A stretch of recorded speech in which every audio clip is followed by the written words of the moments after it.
Alright, for this project on sustainable tourism, I chose the town of West Yellowstone and the key aspects of what makes that town sustainable in tourism, as well as many other factors.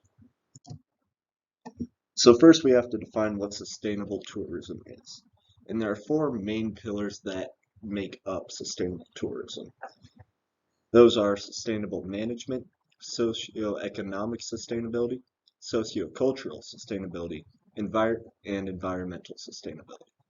All four of these pillars operate with the idea of creating a sustainable business, town, or business model that operates purpose and respect for the area and environment around it, and having respect for those resources that they are using to create business. So the first aspect will be management in West Yellowstone sustainability. So West Yellowstone practices sustainable management by being a collection of a lot of different businesses, whether that be motels, tourist shops, food restaurants, or any other type of business that may reside within the town that operates with respect and care for the land around it, given that it is on a very volatile area near the Yellowstone National Park. Some examples of this is that Yellowstone as a town has many restrictions on what can be built where and what can be built. And often these restrictions are enforced by the town having specific permits that you need in order to build a new business, to develop land, to mess with any of the resources around the town. All of this goes towards the management of they're trying to manage the resources of the town and create a good environment for the people living there. And then there's also the fact that each business needs to be properly licensed within the town and pay taxes towards the town that help it just be sustainable for the future. So each business that operates in West Yellowstone has a tax that goes back to the town, which helps them develop roads, land, and a bunch of different areas to keep the town nice and up to date, as well as just a nice place for people to visit and or live in. Sorry, a little bit sick right now. So if I'm sniffling.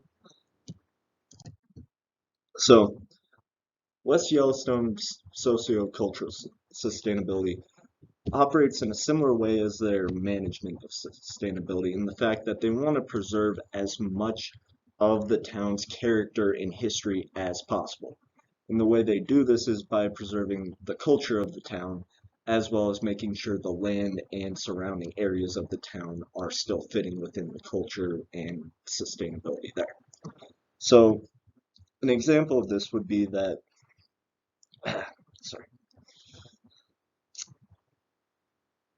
that West Yellowstone maintains the culture in its town by having all the buildings operate under a similar aesthetic.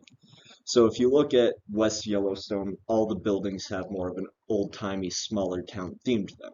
And this helps build that town's culture and economic, well, not economic, but like kind of economic sustainability for people living there that's the same town and culture around it. And there's also no focus to develop, like overdevelop the land. Given they are on the Yellowstone National Park, they want to preserve as much of that land as possible for people to enjoy, for the wildlife to enjoy, and that just builds a really healthy culture around the town, which will lead to sustainability in the future.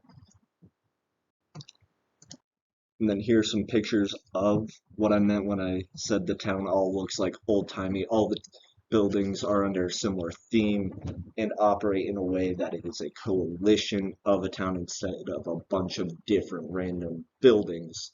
All of them are connected through the theming of the town, if you know what I mean. All right. And then West Yellowstone socioeconomic sustainability. In West Yellowstone, their basis for economy is mainly around tourism and the surrounding Yellowstone National Park. So Yellowstone is a really big tourist attraction for a lot of people across the United States and specifically the Midwest. And one way that West Yellowstone capitalizes on that is by having a lot of tourist destinations and a lot of sites to see in the town that help bolster their economy from people just passing through. So like people going through the park, they're there to see the land, but in West Yellowstone, there's also a lot of like tourist shops, gift shops and stuff where people can go and buy Yellowstone themed items. And then all of these shops operating in Yellowstone, part of that money goes back to the town itself, which helps create that sustainability amongst the town. Yeah. And then another way is that Yellowstone also has a bunch of lodging options for people who want to stay in the town and visit the parks for multiple days at a time. These lodging options are not like too fancy, but it is still a fact of like it's part of the culture. Like there are many motels and inns in Yellowstone that help create an atmosphere of tourism for people to stick around, spend money in the town, and hopefully preserve it in the future by spending their money there and seeing the sites surrounding Yellowstone.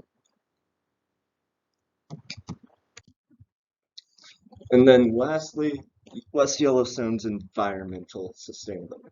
So West Yellowstone is a town that is heavily built in nature, being off of the cusp of Yellowstone National Park, one of the biggest national parks in the USA.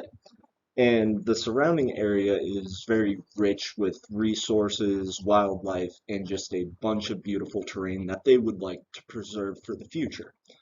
So part of the town and like their preservation of sustainability is preserving the national park and the area surrounding it for people to visit for future generations, as well as for the wildlife and inhabitants that already live there to continue to enjoy it and not have to be moved.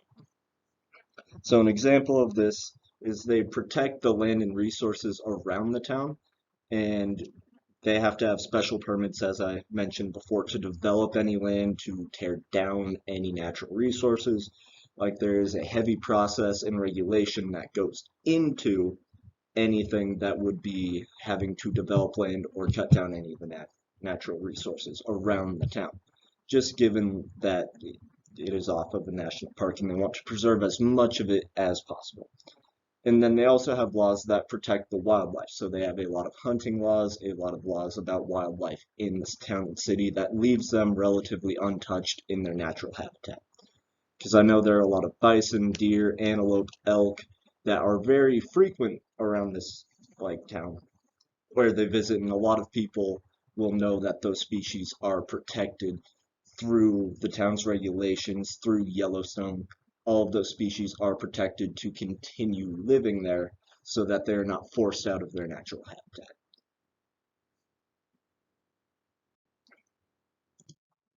And then here's some pictures of what Yellowstone and West Yellowstone looks like. Obviously, you can see it as a resource-rich area with a bunch of rivers, waterfalls, and then you have the geyser, or at least the closest picture I could find to the geyser there. All right.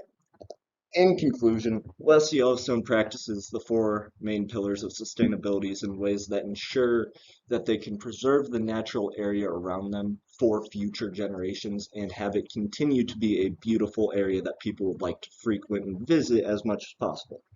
They also have, the economic and cultural impacts for the town where the people who are living there have their own areas. It is a town that they can live in and reside in, while tourists also are free and welcome to go visit gift shops and enjoy everything the town has to offer in service of sustainability. Like the town is a very resource rich area that brings in a lot of traffic from people outside of Montana, Idaho, Wyoming, all of the surrounding states where people would like to visit there, go take a day trip to the national park, go shopping for gifts and go to all the gift shops and see the sights around town. And West Yellowstone balances all of these fairly well. And then those are the websites I used. I mainly used the website for West Yellowstone's town as well as a little bit of Yellowstone itself's website to get the information I needed for this presentation.